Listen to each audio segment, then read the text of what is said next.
quiero agradecerte por permitirme entrar en tu hogar, darme la oportunidad de hacer un viaje a través de la Biblia y poder conocer al Dios de la Biblia a través de este viaje que vamos a hacer.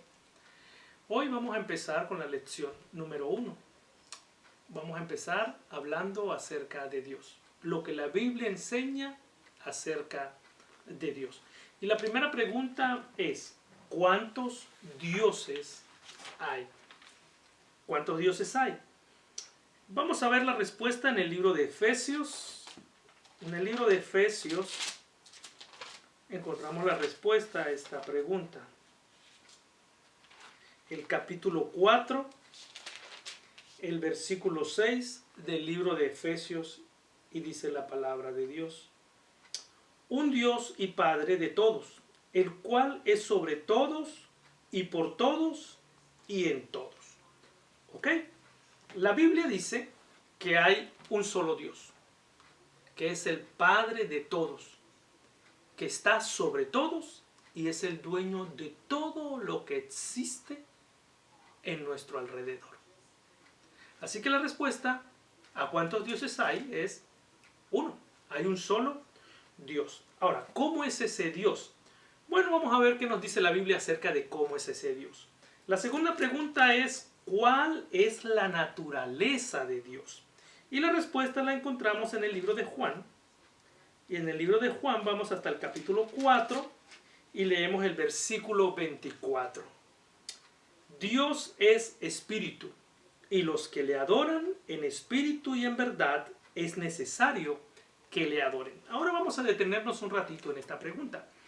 Cuando la Biblia dice Dios es espíritu, probablemente a tu mente viene la imagen de un Dios que se diluye en el espacio, que atraviesa paredes, que es algo así como un fantasma. Esos fantasmas que vemos en las películas de Hollywood.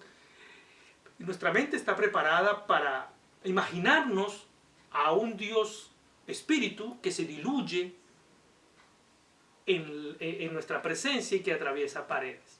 Es probable que nosotros podamos pensar que Dios es un espíritu de esa manera. El problema es que si el texto está hablando de que Dios es un espíritu, tenemos un problema.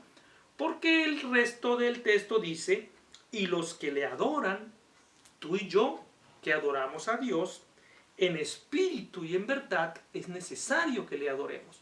Ahora, tú y yo adoramos a Dios. La pregunta es, ¿somos tú y yo espíritus o somos de carne y hueso? En esencia, el texto no está hablando de si Dios es de carne o es de hueso, o es un espíritu, o es alto, o es bajito, o es gordito. No, la naturaleza a la cual se está refiriendo el texto es la esencia interna de Dios. Por eso es que el texto dice, Dios es espíritu, y los que le adoran en espíritu y en verdad es necesario que le adoren. Cuando Dios dice que te ama, Él lo que dice, lo dice desde lo más profundo de su ser. Ese amor que Él expresa por ti y expresa por mí, es un amor que no está condicionado a nada. Es un amor que no depende de las circunstancias. Es algo que nace de manera natural en lo más profundo del ser de Dios. Y por eso es que el texto continúa diciendo, y los que le adoran, como tú y yo, que adoramos a Dios, es necesario que le adoremos en espíritu y en verdad. Esa palabra espíritu en el texto representa lo que Dios espera de ti. O sea, Dios te ama desde lo más profundo de su ser. Ahora, Él espera que tú y yo le amemos a Él de la misma manera que Él nos ama a nosotros. Dios nos ama tanto que dio su vida por ti y por mí. Ahora la pregunta es, ¿amas tú a Dios? Probablemente tu respuesta es sí, pero ¿qué estás dispuesto a hacer por Él? ¿Qué estás dispuesto a dar por Él? Él por ti dio su vida. ¿Y tú? ¿Qué estás dispuesto a dar? La respuesta a la pregunta, ¿cuál es la naturaleza de Dios? La naturaleza de Dios es amor. Es esa esencia interna que Él tiene y que da por aquellos que ama. Él te ama desde lo más profundo de tu ser y espera que tú lo ames a Él desde lo más profundo de tu ser. Así que la respuesta es amor. ¿Cuál es la naturaleza de Dios? Su naturaleza es amor. Ahora bien, ¿cuáles son las tres divinas personas de la Trinidad? Bueno, quizás tú y yo vamos a estar de acuerdo en la respuesta a esta pregunta, que la encontramos en 2 de Corintios, el capítulo 13, el versículo 14. 2 de Corintios, capítulo 13, versículo 14, dice la palabra de Dios así: la gracia del Señor Jesucristo, el amor de Dios y la comunión del Espíritu Santo sean con todos vosotros. Amén. Dice la gracia del Señor Jesucristo, el Hijo, el amor de Dios, el Padre, y la comunión del Espíritu Santo. O sea, las tres personas de la Trinidad están representadas por el Padre, el Hijo y el Espíritu Santo. Y entonces tú me dices un momento, pero la primera pregunta dice que hay un solo Dios. Y ahora la tercera pregunta me dice que hay Padre, Hijo y Espíritu Santo. No, no está contradiciéndose la Biblia. Solamente nos está aclarando que hay un solo Dios y que ese solo Dios se representa en tres personas: el Padre, el Hijo y el Espíritu Santo. ¿Ok? Así que en nuestra mente finita no es tan fácil de entender, pero podemos explicarlo quizás de la siguiente manera, a ver si podemos entenderlo un poco. ¿Qué diferencia hay entre tú, la persona que está a tu lado, y yo? ¿Cuál es la diferencia que existe entre nosotros tres? Bueno, la diferencia es nuestro pensar, nuestro sentir, lo que somos. Lo que a ti te gusta no me gusta a mí. Lo que está pensando la persona que está al lado tuyo no es lo mismo que estás pensando tú, ni lo mismo que estoy pensando yo. Lo que nos hace diferentes a nosotros tres es lo que pensamos, nuestra esencia, nuestro ser, nuestra mente nos hace diferentes.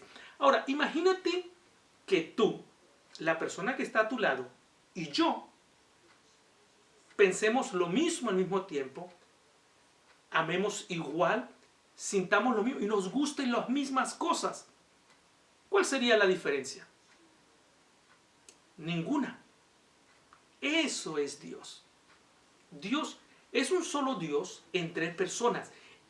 La forma como te ama el Padre, de la misma forma te ama el Hijo y te ama el Espíritu Santo. Los mismos planes que tiene el Hijo para ti y para mí son los mismos planes que tiene el Padre y tiene el Espíritu Santo. Son un Dios en tres personas. No hay diferencia entre ellos. Ellos te aman de la misma manera.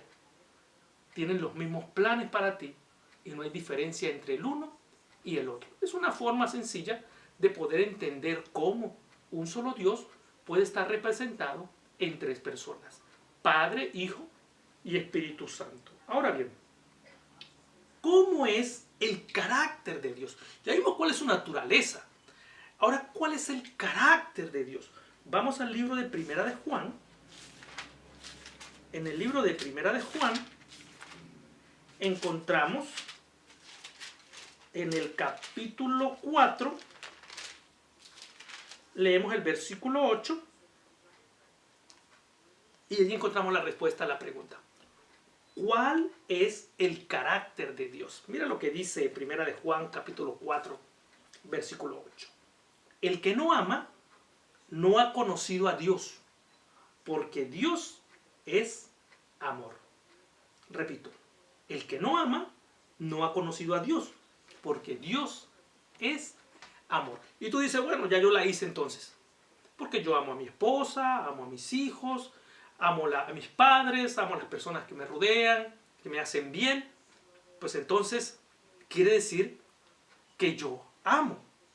Pero el amor del que está hablando aquí es ese amor que no solo sentimos con aquellos que nos tratan bien o que forman parte de nuestra familia, sino está hablando de ese amor que debe sentirse por aquel que no me ama a mí.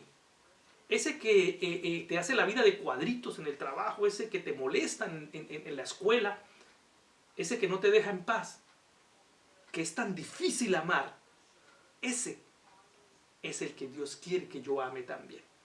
El que no ama no ha conocido a Dios, porque Dios es amor. Y amar al que me ama, eso es fácil. Pero el amor del que está hablando Dios es de amar a aquel que definitivamente no me cae bien, que no me trata bien. Y como les dije antes, me hace la vida de cuadritos cada vez que lo encuentro. Dios es amor. Y su carácter es amor. Y Él te ama a ti desde mucho antes de que tú nacieras. Igual me ama a mí desde mucho antes de que yo naciera. Me ama a mí tanto que ha estado durante todos los años de mi vida buscándome, tratándome de llevarme a su lado. Igual lo ha hecho contigo. Tienes que 20, 30 años. Ese tiempo de vida que tienes, Dios ha estado contigo tratando de llamarte, de hacerte que tú seas su amigo. Y sin embargo, es probable que tú no le hayas prestado atención. Sin embargo, es probable que definitivamente no tengas mucho interés en que Dios forme parte de tu vida. Y aún por encima de eso, Dios te ama. Eso es lo que Dios quiere que nosotros hagamos con los demás. Que aunque los demás no nos quieran de alguna manera, nosotros podamos quererlos. Que ese amor pueda fluir aún para nuestros enemigos y que no sea solo para nuestros amigos y las personas que forman parte de nuestra familia. Entonces, ¿cómo es el carácter de Dios? Es amor. Ahora, ¿cómo te ve Dios a ti? ¿Cómo me ve Dios a mí? En el libro de Primera de Juan, ahí donde estamos, ahora vamos al capítulo 3 y vamos a leer los versículos 1 y 2. Y cuando Dios te mira, vas a ver lo que Dios siente y cómo Dios te llama. Mirad cuál amor nos ha dado el Padre para que seamos llamados hijos de Dios. Por esto el mundo no nos conoce, porque no le conoció a Él.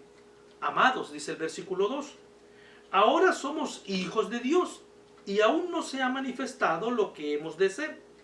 Pero sabemos que cuando Él se manifieste, seremos semejantes a Él, porque le veremos tal como Él es. Ok.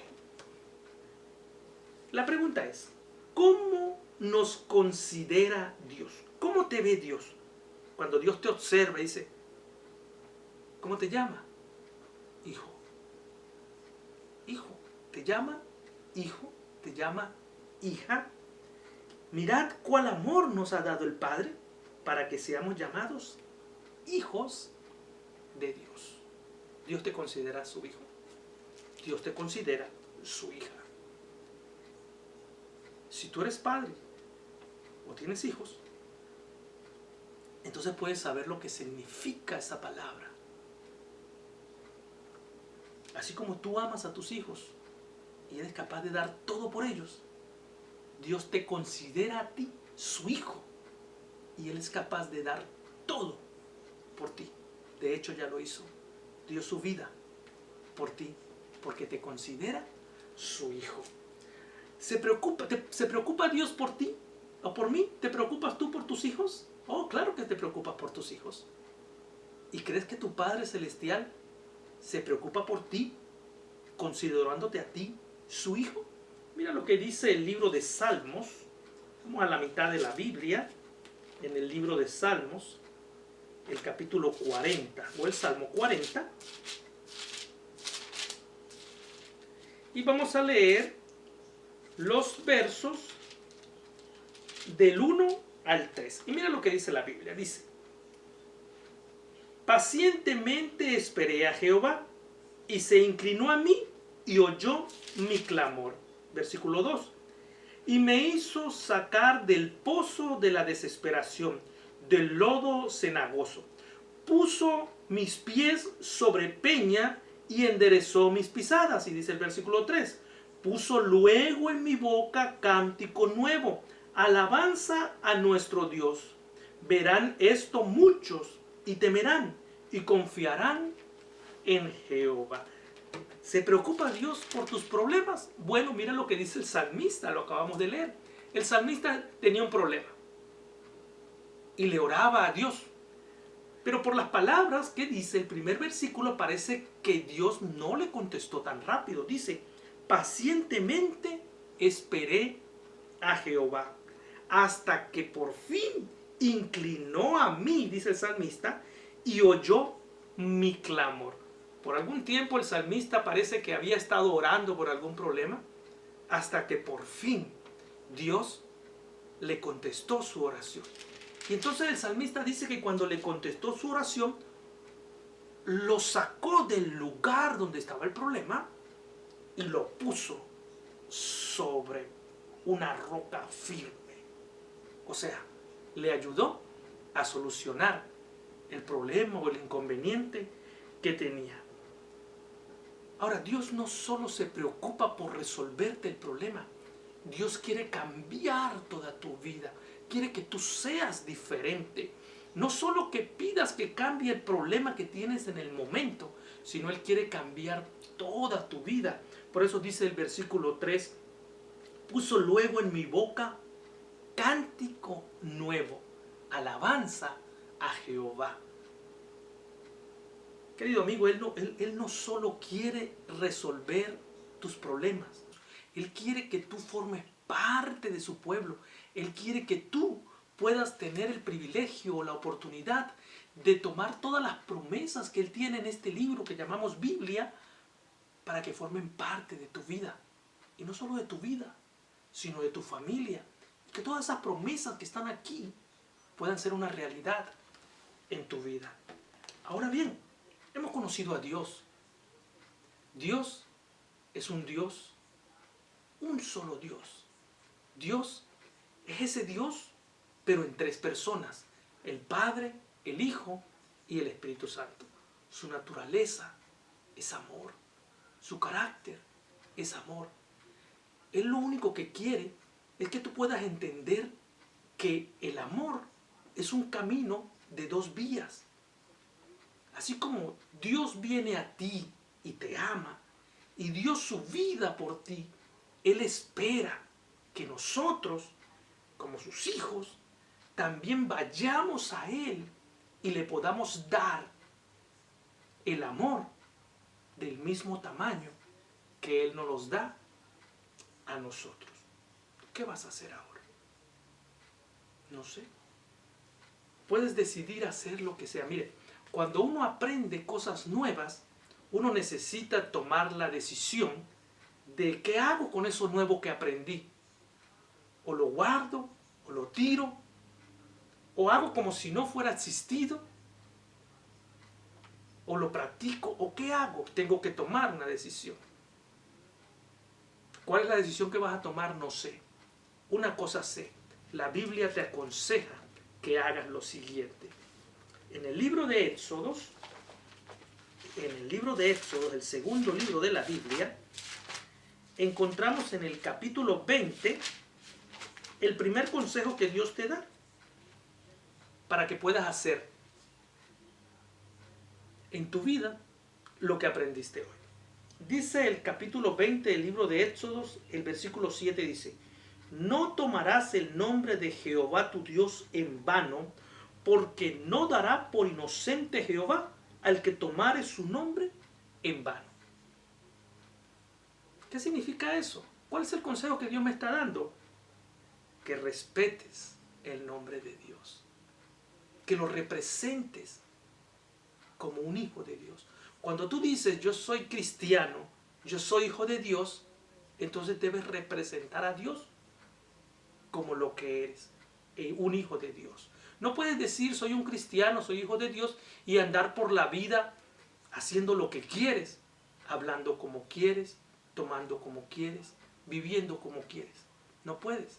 Necesitas representar a Dios porque Él es tu Padre, tú eres su hijo y formas parte de su familia. El segundo consejo lo encontramos en el libro de Hechos. En el libro de Hechos está en el Nuevo Testamento, Mateo, Marcos, Lucas, Juan, Hechos. En el libro de Hechos, en el capítulo 5 del libro de Hechos, leemos el versículo 29. Y dice el versículo 29 del libro de Hechos, capítulo 5, dice así. Respondiendo Pedro y los apóstoles dijeron, es necesario obedecer a Dios antes que a los hombres. ¿Ok?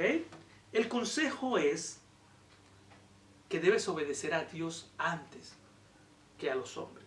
Durante este viaje que vamos a hacer a través de la Biblia para conocer a Dios, vas a encontrar cosas que ya sabías, pero vas a aprender cosas que quizás te las habían enseñado de forma diferente y ahora tienes que decidir qué hago. ¿Obedezco lo que la Biblia dice y me está enseñando? ¿O obedezco lo que las personas me dicen o lo que me han enseñado toda la vida? El consejo es que obedezcas a Dios antes que a los hombres. Y el siguiente consejo lo encontramos en el libro de Mateo. Libro de Mateo, el capítulo 6 del libro de Mateo, y leemos el versículo 33.